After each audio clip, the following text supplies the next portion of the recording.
तर नमस्कार मित्रांनो, आपण आता आहोत centre of excellence for mango, Konkan कृषी विद्यापीठ दापोली येथे. तर आज मी तुम्हाला दाखवणार आहे की आपण जे आंब्यामध्ये छाटणी करतो, आंब्याला जे ट्रेनिंग प्रूनिंग करतो ते कशा प्रकारे केलं पाहिजे. त्यामध्ये आपल्या ज्या पद्धती आहेत त्या कशा चुकीच्या पद्धती काय आहेत, बरोबर पद्धती काय आहेत त्याबाबत. तर आता आपण जास्त करून ते आपण बघतो जेव्हा शेतकरी आंब्यामध्ये छाटणी करतात तेव्हा ते कुऱ्हाड किंवा कोयता अशा जे अवजार आहेत त्यांनी छाटणी केली जाते. तर आता जर तशा प्रकारची आपण जर छाटणी केली तर आपल्याला अशा प्रकारची ज्या फांद्या आहेत त्या मिळतात. तर अशा प्रकारच्या फांद्यांचा आपल्याला काय त्रास होतो. तर हे आपण पाहू शकतात की कट कसा आहे, तो एकदम असा अनइवन कट आहे, त्याला असं बरोबर शेप नाहीये, असं काही हे नाहीये. तर आपण जेव्हा हे पाहतो की जेव्हा ह्याच्यामध्ये अनइवन कट असतात तेव्हा ह्याच्यामध्ये आपल्याला सर्वात जास्त त्रास होतो तो म्हणजे खोडकिड्याचा. जर असे अनइवन कट असले तर त्याच्यामध्ये खोडकिडा जो आहे त्याला एकदम सोप्यानी जी एंट्रीचा आपण मार्ग त्याला एक आंब्यामध्ये देतो आणि त्याच्यामुळे काय होते, आपलं जे झाड आहे त्याला खोडकिडा हा लागू शकतो. तर आता चांगला कट हा कशा प्रकारे द्यावा त्याबद्दल मी आता तुम्हाला सांगतो.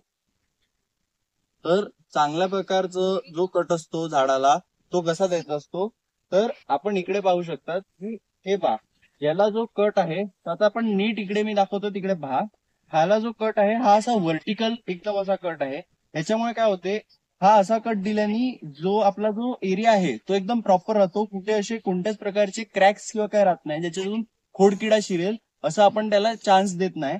त्याच्या व्यतिरिक्त जेव्हा आपण कट असा व्हर्टिकल ह्याच्यात देणार तेव्हा जो पाणी पडतो, पाऊस पडतो, त्याच्याने जो पाणी असतो तो इकडे पडल्यावरती हा पुढे निघून जातो.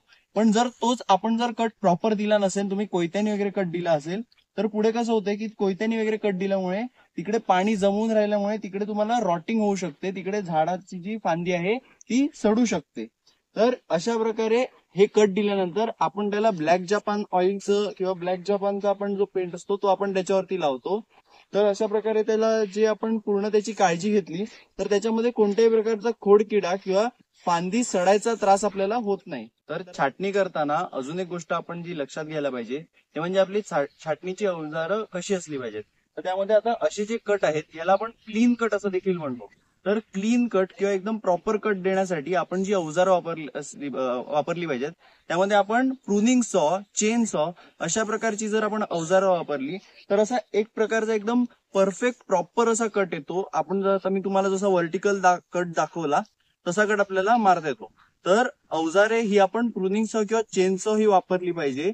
कुऱ्हाड किंवा कोयता ह्याच्यापेक्षा अशी प्रकारची जर आपण अवजारे वापरली तर ती आपल्याला चांगली पडतात, आपल्या आंब्याच्या झाडासाठी चांगली असणार.